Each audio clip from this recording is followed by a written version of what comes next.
right, well, how lucky am I to have this magnificent trio with me today? We have Mike Tamburo, Mitch Nur, and Thomas Orr Anderson.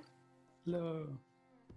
And I've met these guys, individually through sound work over time, but I suppose the time that we were all together was last year at the Gong Summit. And I feel so lucky to have them all here with me. And because they're leading this wonderful class called Dig Deeper, all about sonic wisdom. And they're each sonic explorers, sonic practitioners, and experts in different aspects of the sound world. And it's really the class that they're offering right now has created a space for me during this time of self-isolation. I'm definitely not bored. There's just so much fun stuff in this class that they're offering, and I want them to talk a little bit about that. But first, maybe Thomas, you could start and just talk a little bit about you three, how you connected, and why you're this trio that's leading a class that's boundless, and you just each have such a respect for each other. I'd love to hear how you connected in this way and decided to launch a class and offer to the world. All right, I'll attempt to address that adequately. Mike and I met in an interesting way. I was seeking out good gong recordings. Basically, I was investigating gong recordings to play through my sound tables. And as I investigated, I became less, I found that I really didn't like gong recordings in general. They never sounded very great. They didn't sound good like gongs do to me. And then I finally found one recording I liked, and it was one of his albums called Earth in Space. And I reached out to him through Bandcamp or something. I had no idea of Mike as a person. It was just some random character out there in virtual world. And I found the Gong album and we communicated. And eventually he ended up stopping by my house to visit when he was on a tour. And we hit it off and talked for quite some time. And then a friendship developed. And we started teaching together and communicating together. It's grown from there. Mitch, on the other hand, we met virtually through my Facebook, or through the Facebook group I administrate, the Art and Science of Sound Healing. Over the course of that group becoming lively, some few characters started sort of popping to the surface of people who actually have a great deal of knowledge about these things, because I felt very lonely in this world of sound work prior to actually meeting the three of you and a few others within the last number of years. And but basically Mitch sort of popped up as a person who actually knew a lot of things. And then I don't know when we met first in person. Maybe it was at the Gong Summit. Yeah, he invited me to be the moderator of the Gong Summit, presumably from seeing me moderate that wild Facebook group.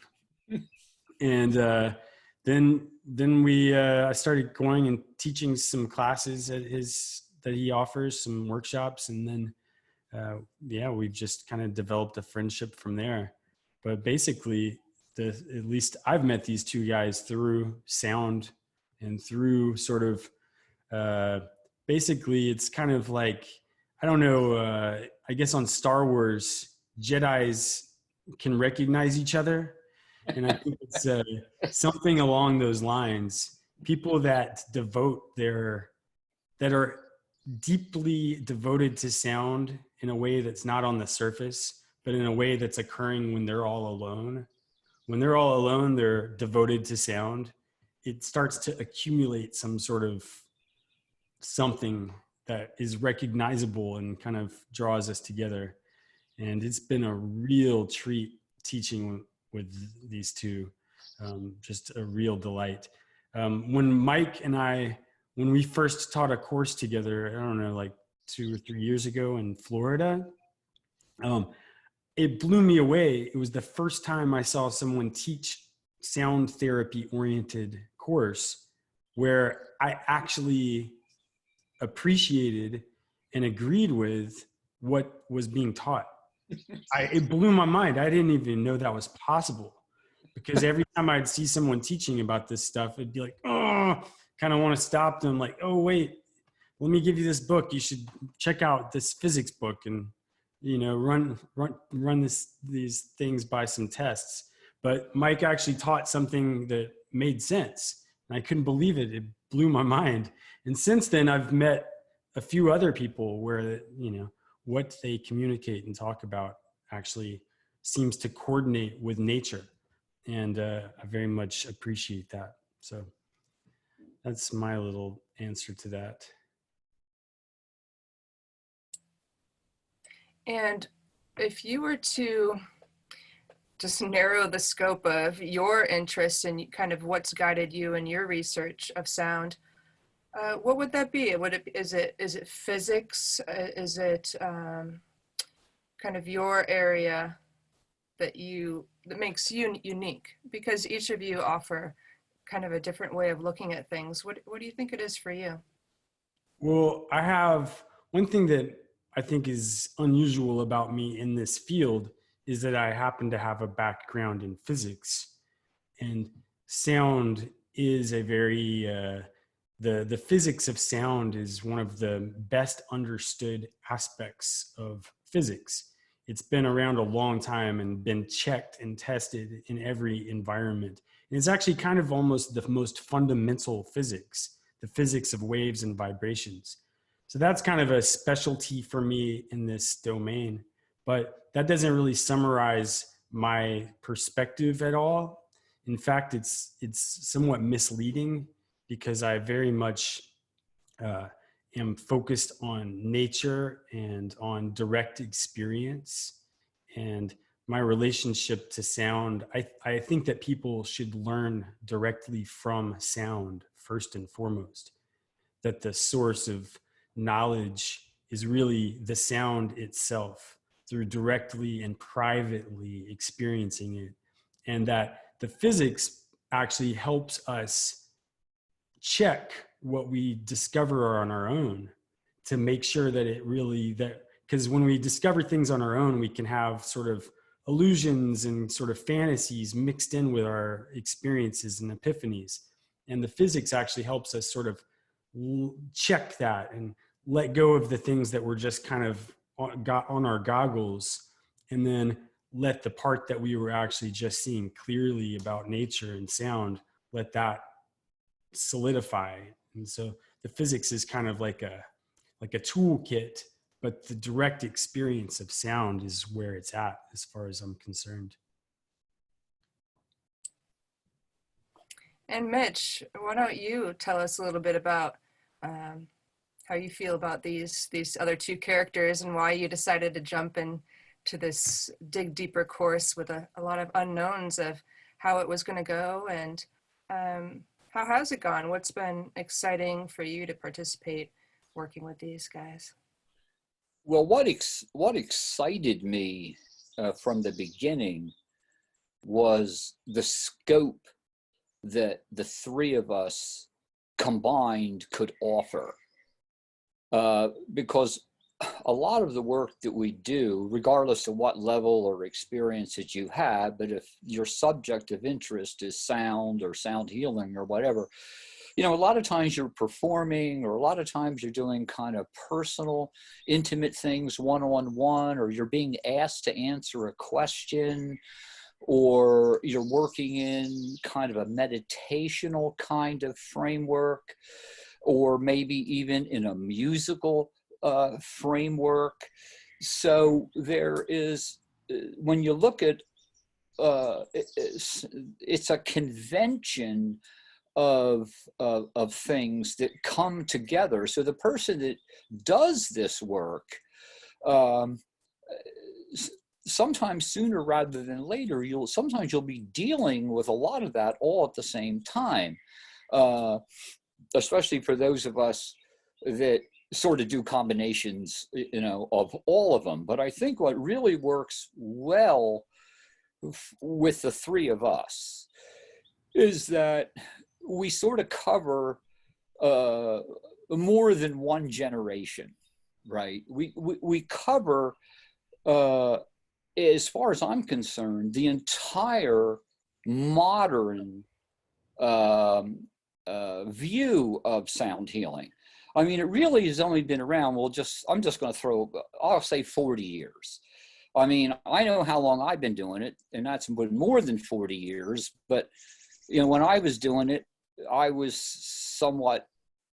never ran into anybody that was doing it, other than like musicians who felt like I did, who felt that, you know, sometimes you could play for people. And then, so of course, you're a musician, you know, sometimes you just play for yourself. It's like a practice, but there's a little different emphasis on it, right? You get together with some friends, and then next thing you know, it's 6 hours later and you're looking for a place to eat in the middle of the night.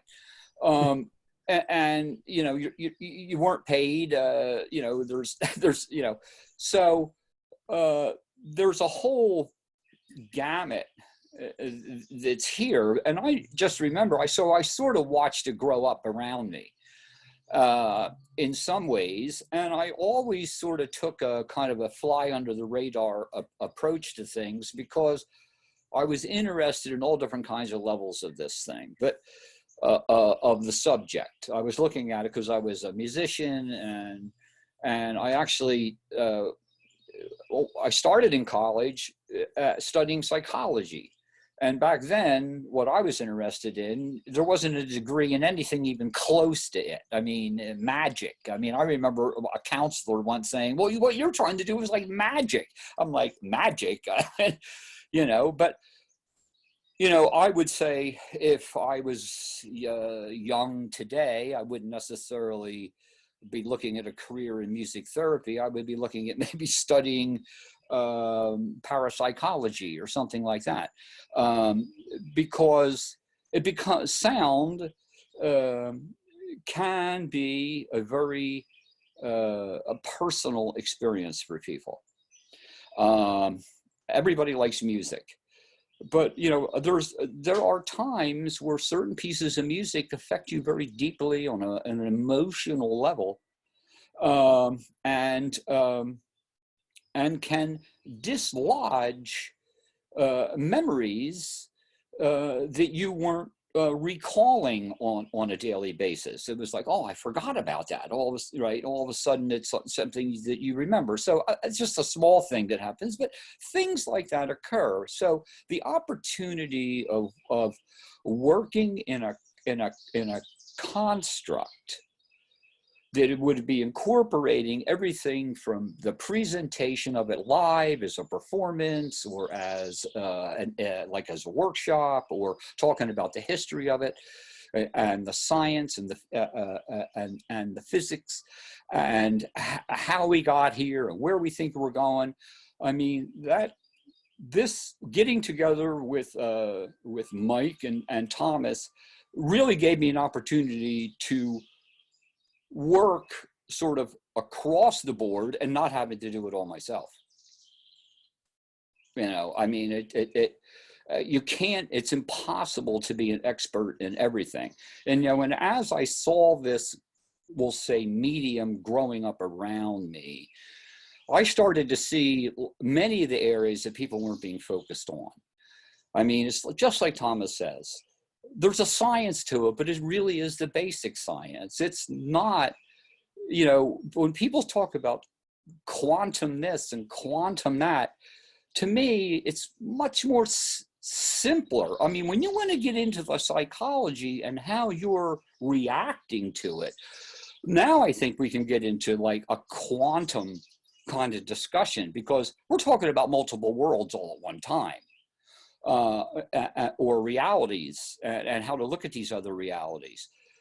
But the initial experience is very simple science. It enters through the through the sense of hearing, and then just unlocks us.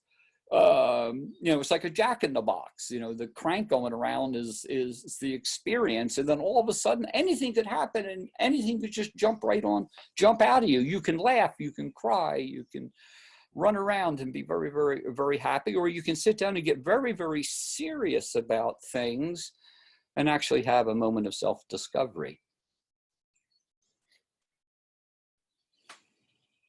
I'll toss it back to you. Yeah, and Mike, maybe you can talk about, it's been interesting as I kind of follow what you're all doing, is during this time, most of us are at a standstill, right? You've had your tour, your events canceled. So I'm curious from your perspective, how being able to offer this class and really go in depth about these different perspectives about sound, how is it, maybe it's helped you in a way? I would imagine that this has kind of shifted what could have been a difficult situation, just being really kind of stopped from your normal life, to finding things that you're inspired about. And I'd be curious, we can get a little bit more into what the class has been offering and the different directions it's gone. How has it been helpful to you during this time? Well, I sort of feel like, Thomas and Mitch on the day that my tour had kind of imploded, or the day the United States imploded, I feel like they sort of saved my life in a certain way, because I was in Florida. I was like, oh my God, like, what do I do? All of a sudden all these messages were coming in at me, and I didn't know what was like real and what was not real, because my life at that point was essentially driving from one place to another, setting up. I mean, it was like pretty full. I didn't really have a lot of time to do a lot of research, and my friends list and social media runs a pretty huge gamut, so I was getting, I guess, influenced by all sorts of different information. But there was a certain point where Thomas had reached out to me and just said, like, in a really caring way, and it sort of maybe directed me that this was like a really serious thing, and more serious than I had been taking it.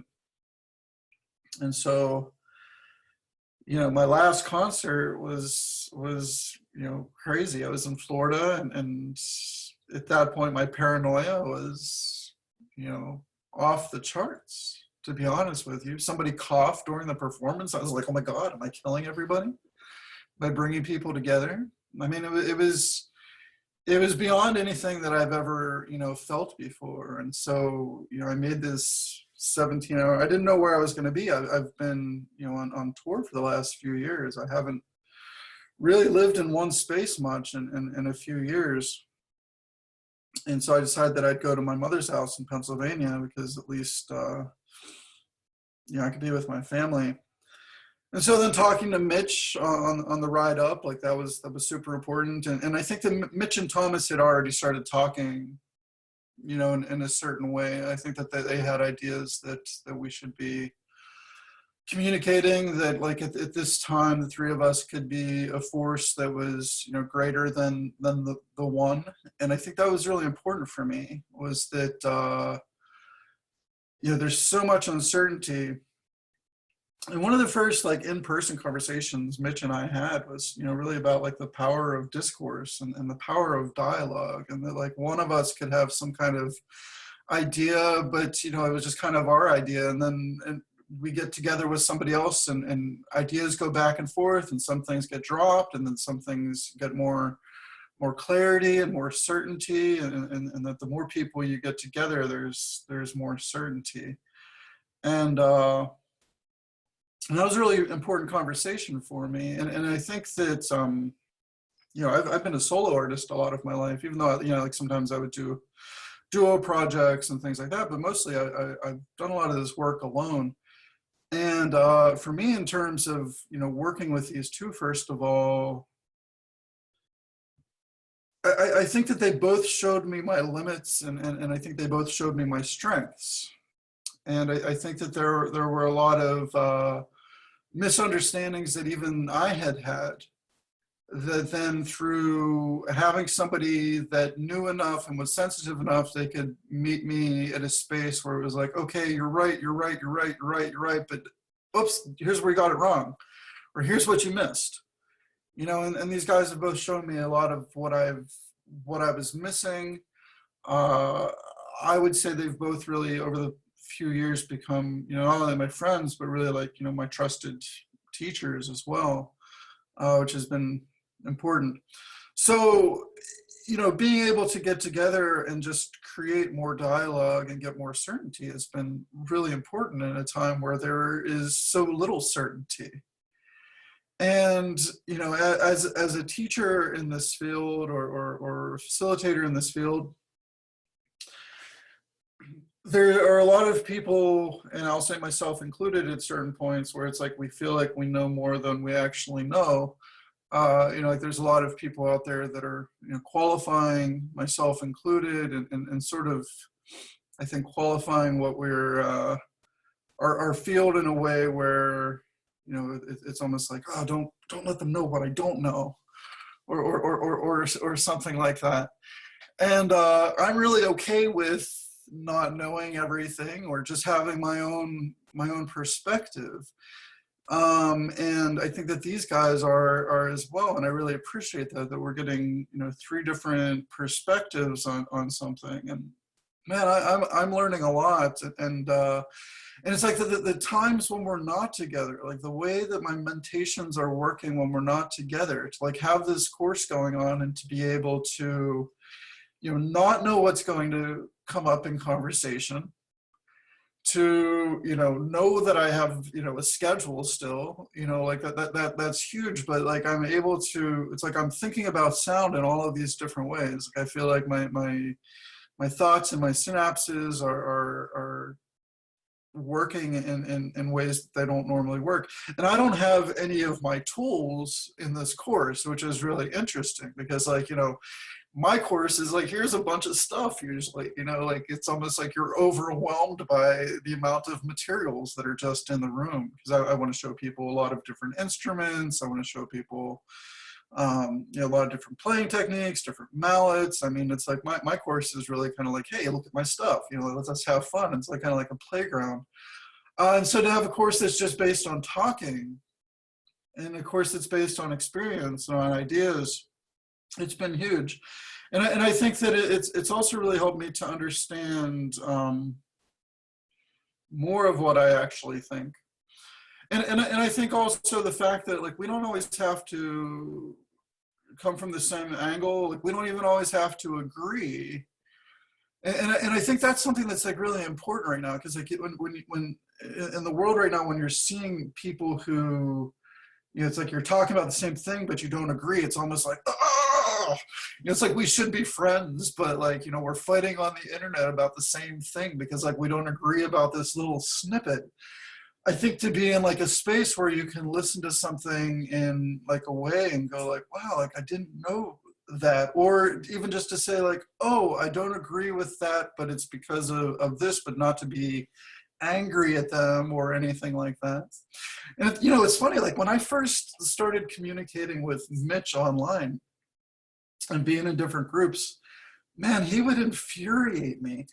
But I realized like it was like he was like kind of like pushing on my corns, like as Gurdjieff would say, like he would post something and I would go through this entire psychological experience of, you know, being mad at him, but then ended up like realizing like, oh no, he was just revealing something that I didn't know. Like there was like some aspect of something that I was holding as being the truth. And he was revealing that, oh wait, you haven't gone deep enough into looking at this. And eventually over the years, I became mature enough to understand that was me, you know, and to understand that like, you know, it was just simply like a reflection of my ignorance sometimes. But that I could either, you know, like really like hold on to that ignorance, or I could open myself up and actually learn something new.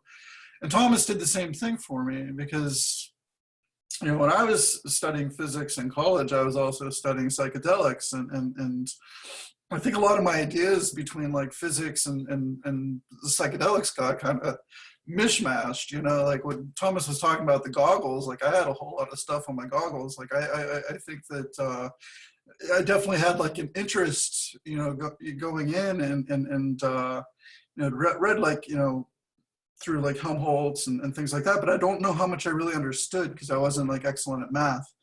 And so I think I was coming from looking at something like physics, but maybe from too much of like an abstract understanding. And so Thomas, again, like, you know, he just like, he taught me so much in terms of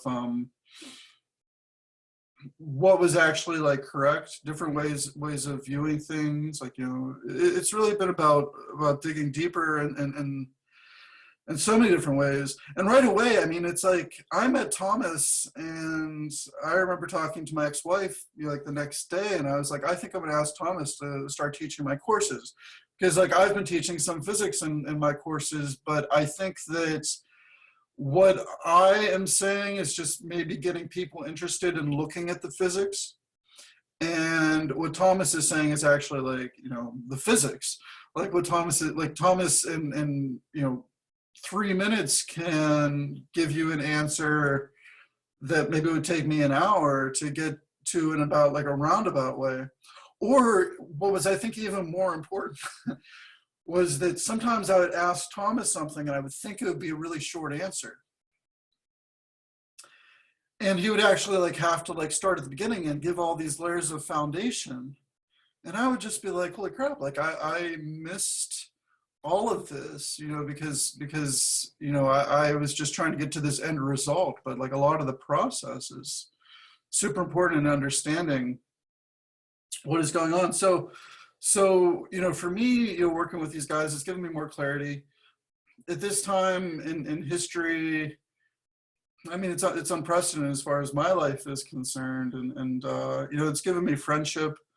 It's given me you know, people where if like I'm, you know, going crazy in my mind or something like that, that they give me something to bounce back off of. You know, it's you know, people who can forgive my mistakes as well, and you know, good friends, and we have great interests. So I mean, I feel like, you know, combined, you know, this collaboration, it's important, because it's like what Mitch said, it's can't know everything. And what Thomas said, you know, we've had like a lot of great direct experience. And getting those stories out, man, it's like sometimes like all this stuff is in my head. I have all of these different experiences. You know, I've done like so much traveling and so many concerts, like I've hardly even integrated it. Like I don't even know what I know sometimes. Like I'm just in this act of like doing. And so this course has given me, you know, an outlet to actually, like, you know, think about what these experiences are, and listen to what other people's experiences were. And I'm growing a lot around it. I mean, I'm really grateful. I knew that I would get into something whenever I got to my mom's house. You know, it's like I knew that I would set up a studio. Whenever like all of this was going on, you know, the first thing I said to Mitch was like, well, I'm going to set up a studio, because I haven't had like a room of my own for, you know, a while. And so I was like, well, I'll set up a studio. And that's all I knew that was going to happen. And it's been a real delight to, you know, not just be isolated and not just be, you know, kind of in this world of my own mind. You know, it feels good to be connected, you know, and we have all these years of wisdom. You know, Thomas is like, you know, sort of ageless, and like what Mitch had said, you know, and it's like we have like, you know, these different generations and different ideas and different ways of looking at things. So I think it's making me grow, and it's also making it okay that there's still so much in life that is uncertain. You know, I feel like it's sort of a if anything, like it's a way where, you know, we can look at each other as like a model for, like, you know, how to communicate and learn more in the world where things are uncertain, and you know, is all this information is going on about, like, you know, coronavirus, and, you know, people are arguing about politics. It's like, you know, oh, here's all these sides, you know, and I think the model that we have, you know, it's like, okay, here are all these sides, but, like, you know, we're coming to different appreciations and different ways of communicating and getting a whole picture. It's really so difficult for anyone to have the whole picture, you know, and so it's important to be able to work with people who want to work together, who, you know, respect each other, who can learn from each other. You know, like it's been really important to me. I mean, I feel like it's probably saved my life in a lot of ways, you know, because you know, to have a tour pulled out from me in the way that it was, and especially I've gone through a lot of life changes. I certainly could have gone very wayward in terms of you know, where my mental health could be right now, or anything. You know, like I think that this gave me something immediately to start working on. You know, I was home for just a few days, and, like, suddenly we're having a meeting, and then suddenly we're figuring out Zoom, and like, we're doing it together. And I see all of these people in the world who are, you know, struggling learning these things by themselves. And so, like, I'm really grateful that, you know, like, we learned all this together. We went through the platform together. We decided on what settings were together. We decided it would be best if the audience was muted as everyone was coming in together. You know, like, that was really important. Becoming a team, I think I grew up, like, in a really competitive way. You know, like, this is really, I think, the first time that I've been a part of, like, a good team, or it's been a long time. I mean, like, I've been in bands and stuff, you know, and but I think my ego was, like, you know, in the way a lot of times in the bands. Like, I think that as an adult man now in my 40s, you know, like, I've put enough of my childish ideas behind that I can usually work together with these two right now. So so I'm really grateful for that. Yeah, I'm really grateful for both these guys. Yeah, I think it's a really good point. What you were saying there is, I think what's been inspiring about this time to me is seeing these creative ways that people are coming together to still have offerings, to still connect. And I was going over my notes from series 1. So this class that they're offering, you know, started, you know, a little over a month ago. They had series 1, and I'll be sure to drop the link for everybody, because you can still access the previous series of this class and get recordings, and they've just started series 2.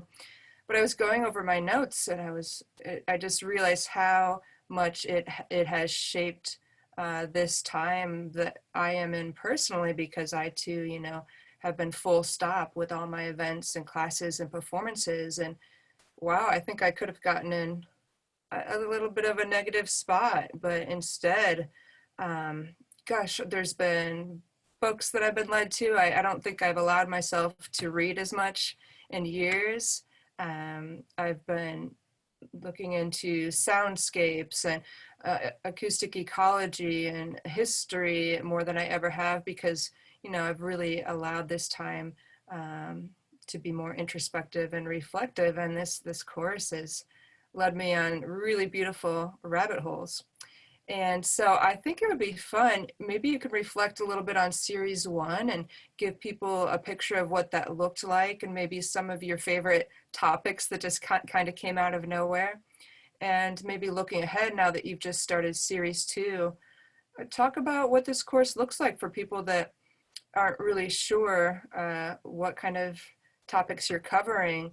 Let's talk about the scope a little bit. Thomas, do you want to go ahead and launch us on that topic? One thing that's central is the name of the course. I really, really appreciate the name of it, and at least of the whole series, or the whole team operation that we're calling Dig Deeper, that the two meanings of the word dig, that dig is this experience of something that's deeper than normal. So you can listen to a song, you can hear a song, or you can dig a song, and then you can really dig a song. And it's kind of like, as a musician, I'm sure you all know this feeling of, say you have some sort of piece of music that you either have recorded or you play it live for some people, and there's an experience, like I'll finish an album and then I'll play it for someone. And I learned long ago that some people, you don't really want to play your fresh art to them, because they will, start typing on their phone. They won't dig it. That when you first share your art with someone, you really want to share it with someone who's going to dig it, who's going to really notice things about it, who's going to really go into the details and really appreciate what you've done. Whether they like it or not, it's more important that they dig it. I love to play my music for someone who doesn't like it, but doesn't like it for really interesting reasons, where they maybe appreciate it, but don't necessarily want to listen to it or something. That the digging is so important. So there's that side of it that I think is something that the sound therapy world really would do well to pay a lot more attention to, is the role that digging plays in making a sound be so-called therapeutic. That if somebody plays a guitar and sits there and plays you a song, they're saying they're playing Bach on guitar. I wish somebody were in here doing that. But somebody's playing a Bach on the guitar, and you could just listen to it and kind of sit there and eat your dinner while they're sitting there in the courtyard at the restaurant or something, and just kind of, it's like just background music. Or you could lie down on the floor and have a really profound, therapeutic, life-changing, soul-awakening, health-promoting experience. And what's the difference? If we presume in that example, the person's playing exactly the same piece of music on the same guitar and the same tuning with the same skill at the same volume and so forth, if that's actually the case, that those two different events can happen with the same piece of music, which my experience suggests is definitely the case, then the difference between the therapeutic situation and the just regular day-to-day life situation is nothing about the music. In that case, it's actually the digging, or whatever you want to call it. There's something that a person does when they go to his gong session. They show up ready to lie down or sit down and really do something that a lot of people might call meditating into it. But meditating into it is really just a fancy word for digging. And there's a quotation from Alan Watts that I really appreciate, talking about meditation. He says, meditation is just a kind of digging of the moment. That's what it is. You're digging what's happening now, whatever it is. And when that happens to be sound, it has powerful effects. And that's what we learn. So that's what we learn through these practices and through our explorations. So I really like that, the digging, that meaning. And then it has the other meaning that is digging deeper, like investigating further. And that's another thing that this field of sound therapy really needs, is to investigate one step further. Because people will buy their chakra bowls and they'll memorize, this bowl goes with this chakra, this bowl goes with this chakra. But what amazes me is that most people don't ask, well, where did that idea come from? Says who? That if you get, it might be true, it might not. I want to know, says who? And so find like who said. So I find out, here's this website, and then Eventually they lead to some book, and then it leads to some book, and then eventually you're led back to, you know, a book from 1981 that was written by an American in Sedona or something. And it doesn't have an ancient source, potentially. But that's just one example. But throughout this whole field, there's a consistent tendency of the general culture to not investigate anything, regardless. People want to learn the thing that they think all the other people know. They want to learn it. They want to make sure I know all the right frequencies. I know this techniques. They want to educate themselves on this surface layer and make sure they know the whole surface layer that everyone else seems to act like they know. But that surface layer, it's very thin.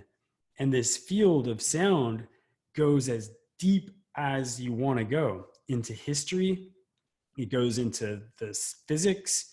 It goes into our consciousness. It goes into every spiritual or religious dimension. It goes into every aspect of our biology, of our evolution. It goes into our languages. It goes into every deep and profound aspect of the human experience. This sound work goes, the roots go all the way down in every single domain. The roots go all the way. And just looking at that surface is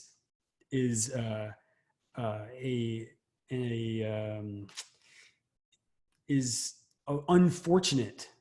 It's an unfortunate thing, the superficial way of approaching this field. And so this is called dig deeper. And so I really appreciate it because both those meanings are so incredibly rich with something that this field really needs, and the world needs, not just in the field of sound. And one more thing I want to say is that I really appreciate about this course is that it's exploratory, that we aren't coming with, okay, here's this stuff we know. I know this stuff. Mike knows this stuff. Mitch knows this stuff. We've got it written down in our notebooks. And now we're going to, pick out which pieces we're going to give to people. We have this, pre-made, predetermined knowledge that we've been collecting. And now we're going to lay it on you piece by piece. But instead, we go in with our previous experience and knowledge base and move forward. We're learning in front of people. We're exploring. So it's kind of like, it's sort of like three explorers that have a lot of experience exploring, getting together and going on an expedition, that we are actually in real time digging deeper ourselves and being largely guided by the questions of the participants. So we're always checking with people, the participants' questions, and using them to sort of steer us. It's kind of like, I look at us as like tour guides or adventure guides or expedition guides. And the people in the course, the participants, are like, hey, let's go check out that mountain. We're like, okay, we'll try to figure out how to get to it. And, one person's like, I got rope, and somebody else is like, I got an ice pick. And, so, we have our own little toolkits, and we together try to figure out how to get to that mountain. And then on the way to the mountain, we find a river oasis and forgot the mountain existed and hang out there and swim and plant some food and stay a while. But I really appreciate that format. And it's something that I noticed a lot of people, when we first announced the class, were resistant to, and had sort of, they didn't like that. They really wanted to know which class was about which topic. And what I noticed is that the people who then proceeded to take the courses seemed to start to actually appreciate the exploratory nature, because of the fact that we're going to places that none of the three of us has ever been, because the three of us don't know what the other, none of us knows what the other two knows.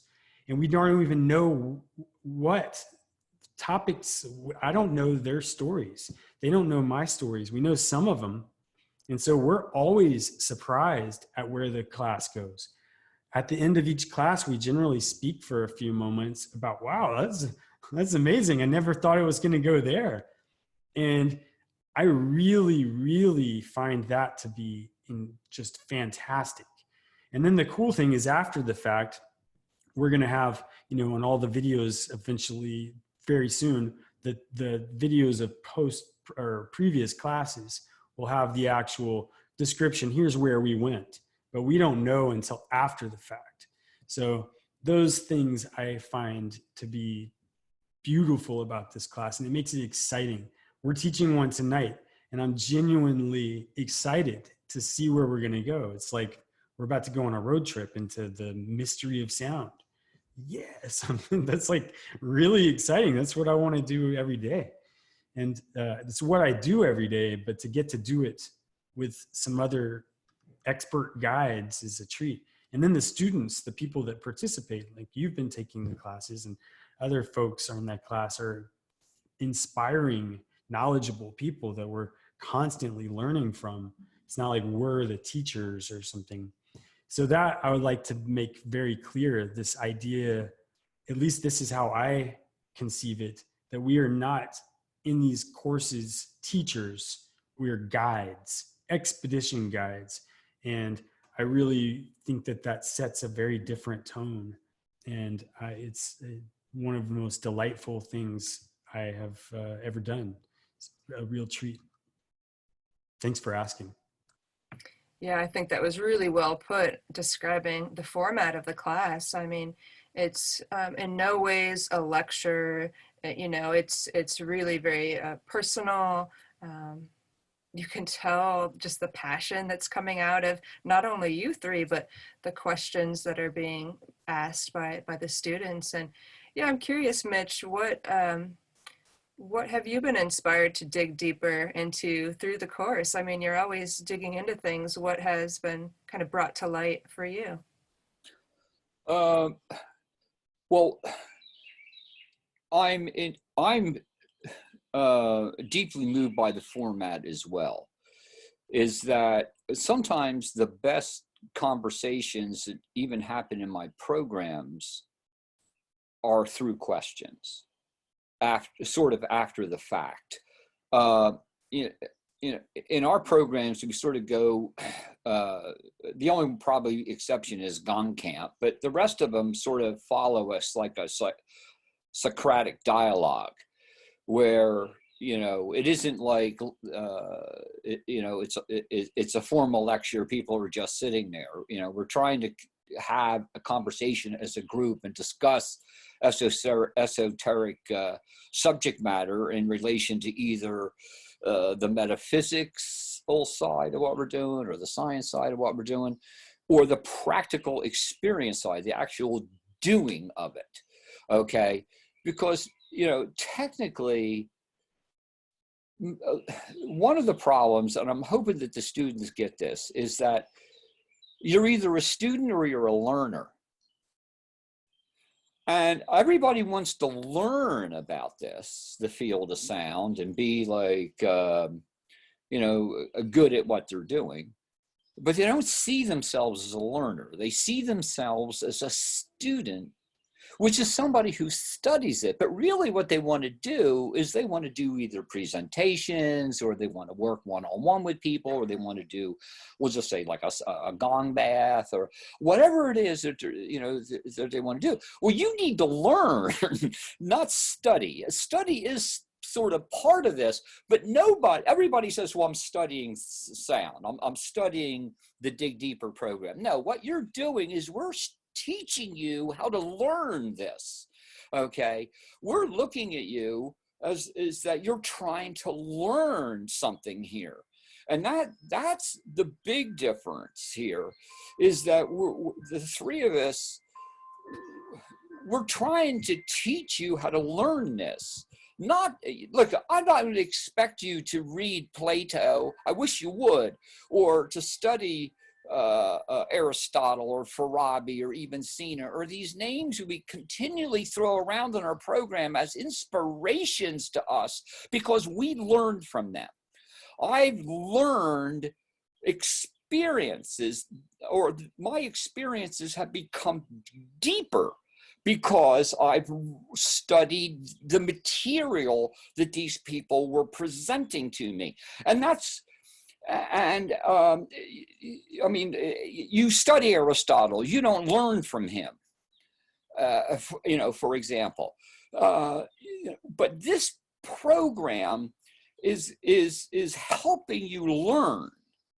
And the byproduct is we're throwing around a lot of stuff that I know that most people are not familiar with, the people that we've sort of, you know, taken things from. I mean, in the last, say, 6 years, most of my stuff is Arabic inspired now because nobody's ever studied it. And I went over there and I went, oh my God, it's all over here.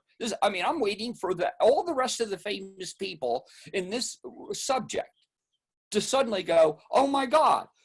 Simply 900 years ago, there was people that had a lot more to say about this subject than the Pythagoreans. You know, I mean, let's face it.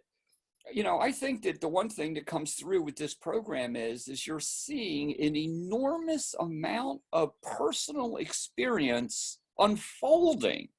And that's what you can learn from, because now you're touching the experience that the person had. You know, it's different than a movie. And because the real character, he's probably dead. They got an actor playing him. So, I mean, you wouldn't even know. You know, I mean, here's an opportunity to get the living word rather than after the fact. And what's great is there's a group of students right now who understand and appreciate a holistic presentation. It's like if somebody asks a question, you know, Thomas is talking, somebody asks a question. By the time the answer is given to you, it could be an hour later, because not only have we showcased the physiology of what this experience is about, but we could probably tell you who the first person in history was that had it and recorded it, and the people that disagree with it, and the people that support the argument. You're not going to get that kind of construct around the Western model of presentation. So, I mean, let's face it, you go to college, you figure you entered a course and you go in there and the teacher says, just ask me a question. We're not going to study anything. We're going to study what you think you want to know, right? So everybody comes into a class, it isn't that they all want to have the same experience. They're all not there to learn the same thing.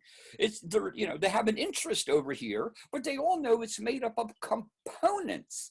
I think that what really happens here is that I think with Thomas and Mike and myself is we've got enormous sacks of components that are required to sort of make this thing happen in such a way that we now can recognize the importance of the science of it, or the psychological value that may have, or how on emotional or psychological levels, how now I can put my arms around this.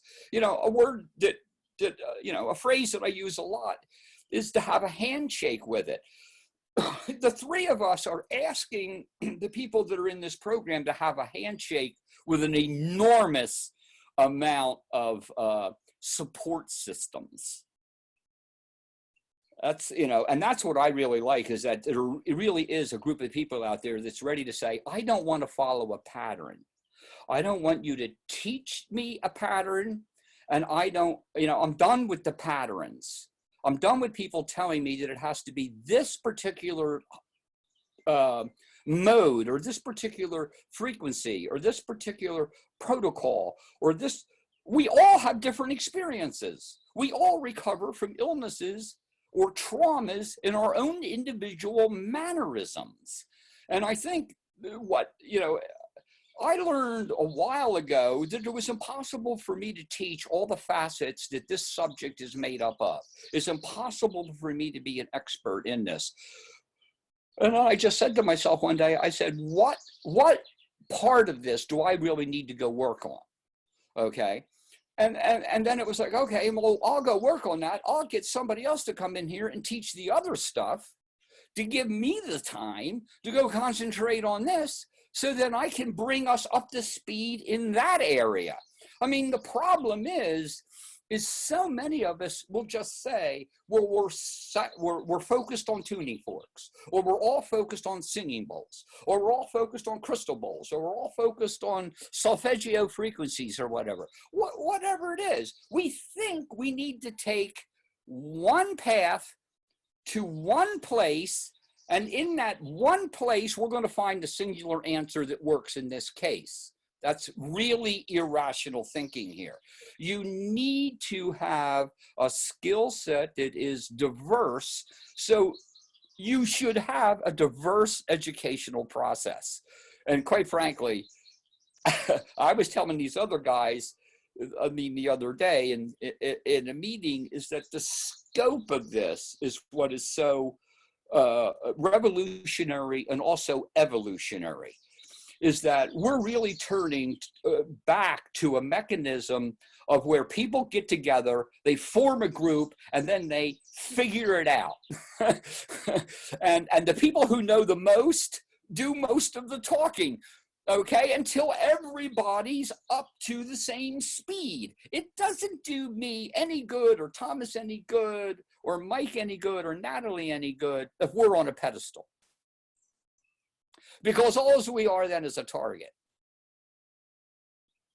It makes it impossible to help people when you're a target. Okay? So, you know, it's just the kind of thing where, you know, we got a diverse subject. We should have a diverse manner of having it presented to us. And hopefully it all sort of comes together in a very constructive and meaningful mannerism.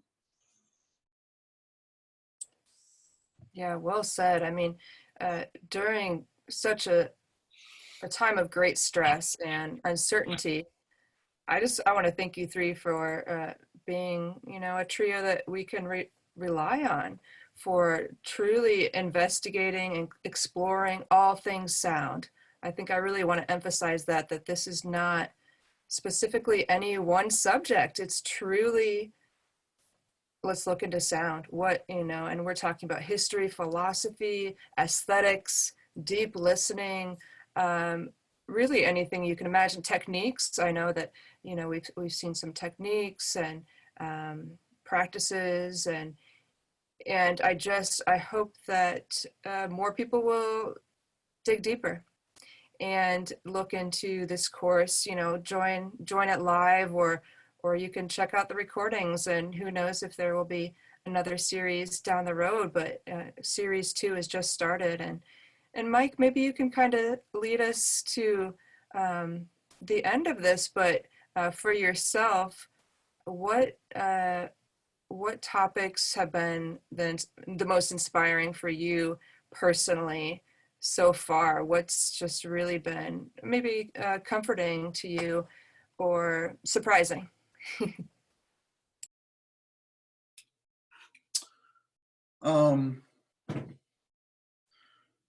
Well, you know, I think first off, it's really interesting to be on the journey, and there are a lot of times where I'm so immersed in whatever Mitch or Thomas are talking about that then it goes to my time to talk, and I'm like, well, how do I follow that? I was just learning something, and now I'm trying to bring something else to the stage. I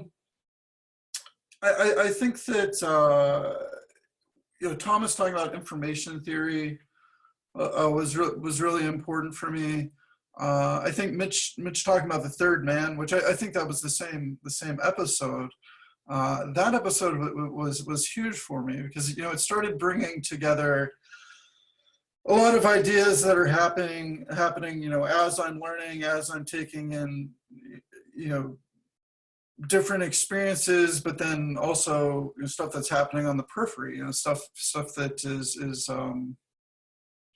maybe almost like unexplainable. Like I mean, it was like a episode where, you know, it was like, here's something that's like, you know, very explainable, and then it like piggybacked against something that was like unexplainable in a certain way. and I love that.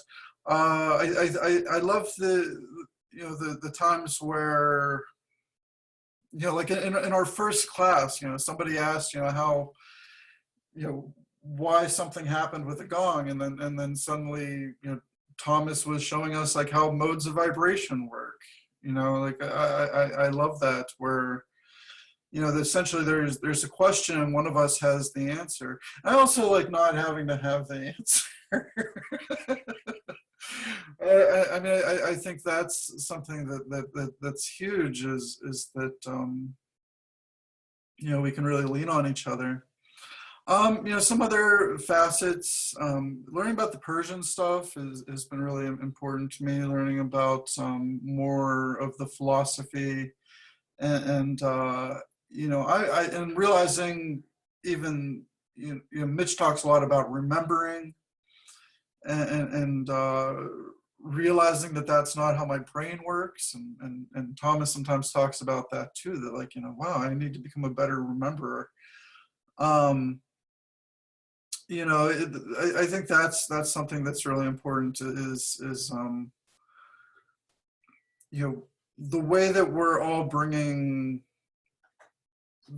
our experiences forward, and the knowledge forward. I've really enjoyed talking about the soundscape. I think that was one of my favorite courses, and that's a major interest of mine. And all of it kind of blurs together as one thing. It's really hard for me to be like, oh yeah, we did this, because like it's like these ongoing conversations. It's like when Mitch and I were first met in person, we hung out on his porch for hours in like 105-degree heat. And I almost feel like these conversations are just extensions of that. Like, it's almost like, here's everything that like I continue to learn from Mitch, and here's everything I continue to learn from Thomas. It's really kind of a space where, we're growing together. But I think every course offers me something new. And then it's also interesting because we're all on display in certain ways, so it's like that process of learning and then being able to share, or learning and then being able to give a different view, or like, having Mitch talk about something that like, or Thomas talk about something that's like, I've never thought of this before. Like, here's this entire field of investigation that, like, hey, like we do the same thing, but like, I've never even looked under that rock before. And there's a lot of that where, I hope that I'm adding something positive, because like, I can just be totally floored by what just happened in front of me, and still processing that, and then trying to add into that tapestry. Man, that's been, I think, what has been the most beautiful for me. Like, we're talking about something we love. And I hope people can take the whole course, because, it is a grand journey. And I think that, as we're going through all of this, like, it's not just one day or one class. Like, it's like, here's something that is affecting my future outlook. It's like I'm sitting in front of my computer and I'm having my future outlook about something that I've spent the last 37 years entirely focused upon. It's like I've spent my entire life like focused upon learning about music, learning about sound, and figuring out my own way to do it. And then all of a sudden I'm being presented with a new idea that whenever I step to my instrument after these conversations, because I play by myself after we talk, and it's like, all I'm doing is like, it's like I'm still like, like striking my dulcimer or striking a gong or something like that, but there becomes like a new meaning behind my touch, a new meaning behind like how I'm listening to the tone. And that's really interesting. Like, how, I think that's what the most interesting thing about this course to me is it's like how I continue to approach my work now. And I'm in a space where I'm practicing, you know, I'm not really playing for people. Every once in a while I'll get online and do like, you know, a live video or something like that. But like this time where I'm having these philosophical conversations and looking at the natural sciences and looking at philosophy and physiology and human expression. And then I'm going into the sound by myself afterwards. You know, it's like, if we're on this adventure that like Thomas was talking about, it's like, okay, well, like in between the course, it's like, well, you know, I'm running away from the group and having my own little experience based on what I just learned from the group. And that's great. And I think that what some of this has brought out of me, like what some of these questions have made me think about, and just in that moment, you know, and then have to talk about it and not talk out of my ass. I mean, but like actually like, you know, like talk about it, you know, like that's been huge, you know, like to just be able to, you know, respond from a place where if I have to say, I don't know, if I have to, you know, respond from a place where, you know, here's my experience, you know, based on what I just heard you say, or I listen to Mitch sometimes and I'm like, wow, like this actually brings up this other idea. And so like, I end up being like, you know, talking about my inspiration based on what he just said. And it may open space for a completely different topic. You know, that's kind of what I love is the topic is so broad. We're still talking about sound, but it's like we could be talking about one aspect of sound. And even if I don't know a ton about that aspect, it can inspire, you know, something that I do know, or it can shed light on something that I've thought about, but maybe never thought about in that way before. You know, like that's been huge for me is just to be able to look at something that I love, you know, through somebody else's eyes of you know, like them loving it. And looking at the way I learn through what other people have spent their time learning. So, you know, to answer, I guess, your basic question, I mean, like, you know, I love the whole course. I mean, like every aspect of it is teaching me something, and it's useful. And I think also something that's really interesting to me right now is like learning how to talk in front of a machine. I mean, like all of my experience in life has mostly been like direct experience. Like a lot of times, like, you know, teaching or learning from people, it's been about being in a group and you know, being able to see everybody's response right away, you know, like see if people are getting me, or if people are lost, or whatever that is.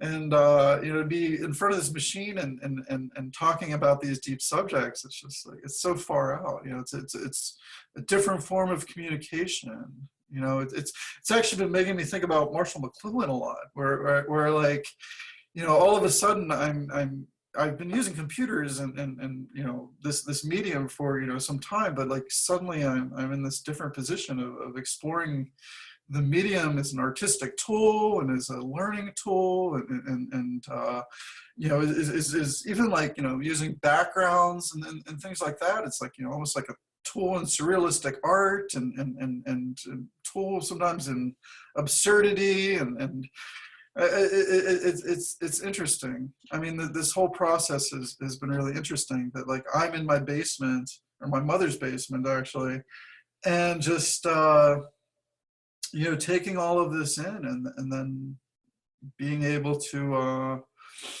you know, offer something else. You know, like what is it like to communicate and not have anybody to look at? What is it like to, you know, just be sitting in front of a screen, you know, bearing my soul? What does it look like, you know, to be a fool on screen at times? You know, like what does it mean whenever I'm not saying something clearly enough and I don't understand it people aren't quite getting what I'm saying. You know, I mean, like it's all a wonderful process. And I think that there's this element of improvisation that's happening in this course that's really interesting. You know, it's like we're interacting with each other through these machines, but it's like I'm still improvising.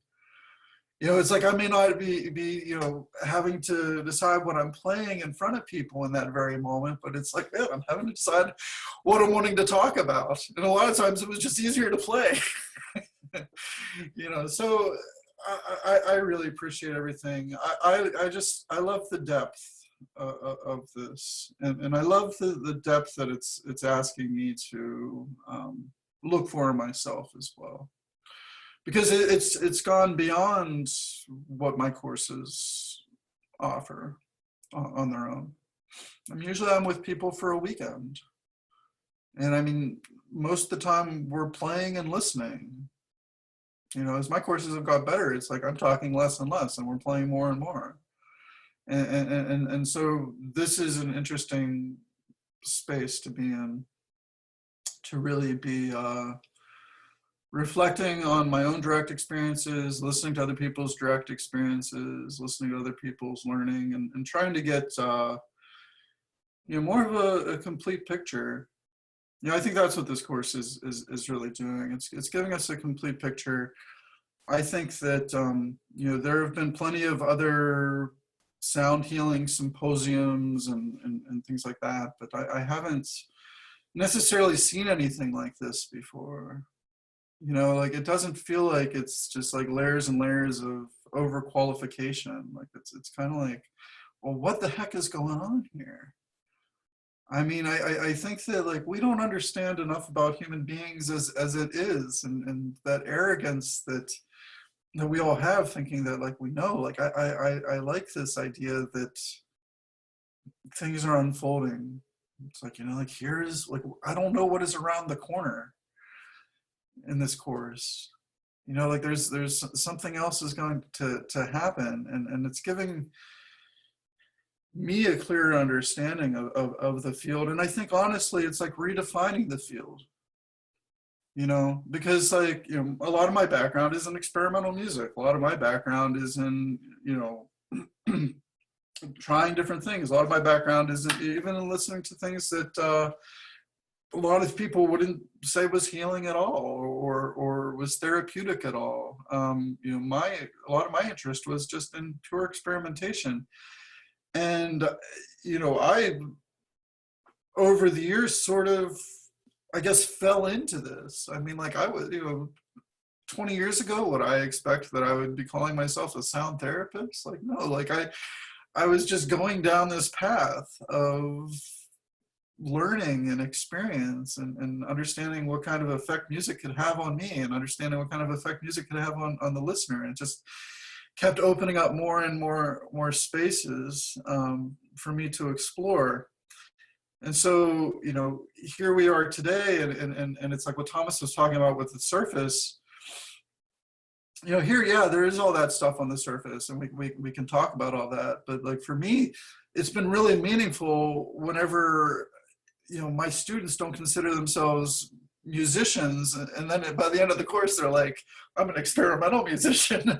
You know, like that's something different, like to be able to add layers and different meaning into the field of sound therapy, and to be able to, you know, add more, you know, into this field has been huge. Like I think that's a lot of like what we're doing. It's like, okay, you thought it was just the instrument, or you thought it was just the protocol, but here's all of this other foundation, you know, here's all these other perspectives.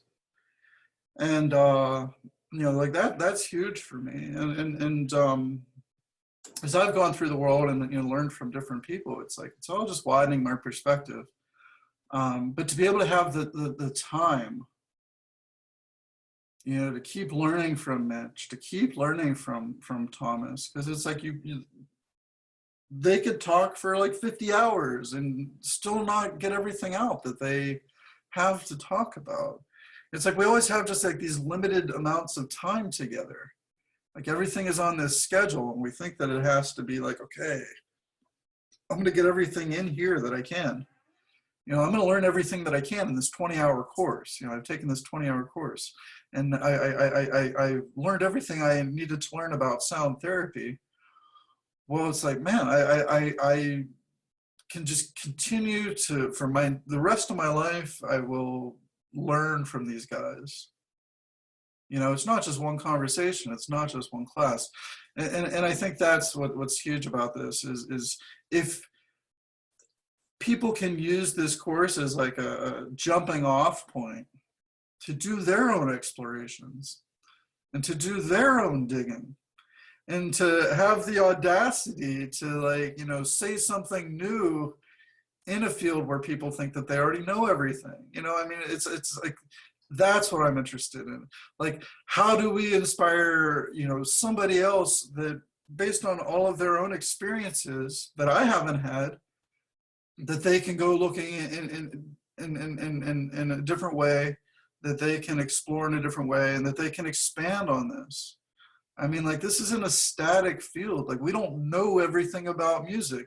You could just look at the synthesizer. Once once electricity happened, all of a sudden, that changed music. Like, it's something that's growing.